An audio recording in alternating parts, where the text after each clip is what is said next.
గత వైసీపీ పాలనలో టీడీపీ సానుభూతి పరులపై కక్ష కట్టి పెన్షన్లు, రేషన్ కార్డులు అందకుండా చేశారని ఎమ్మెల్యే దగ్గుపాటి ప్రసాద్ ఆరోపించారు. అనంతపురంలో టీడీపీ కార్యాలయంలో ఆయన ప్రజా దర్బార్ కార్యక్రమాన్ని నిర్వహించారు. వివిధ ప్రాంతాల నుంచి ప్రజలు వచ్చి ఎమ్మెల్యేతో తమ సమస్యలు చెప్పుకున్నారు.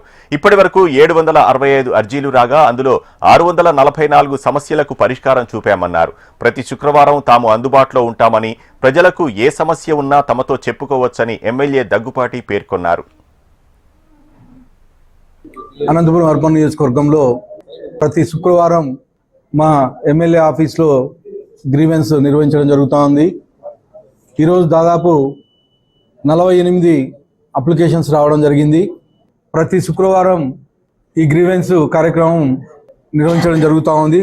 ఇప్పటి వరకు దాదాపు 765 అప్లికేషన్స్ పీజీఆర్ఎస్లో వస్తే దాంట్లో 644 క్లియర్ చేయడం జరిగింది. 87 పెండింగ్ ఉన్నాయి. ప్రోగ్రెస్లో 28 అప్లికేషన్స్ పెండింగ్ ఉన్నాయి.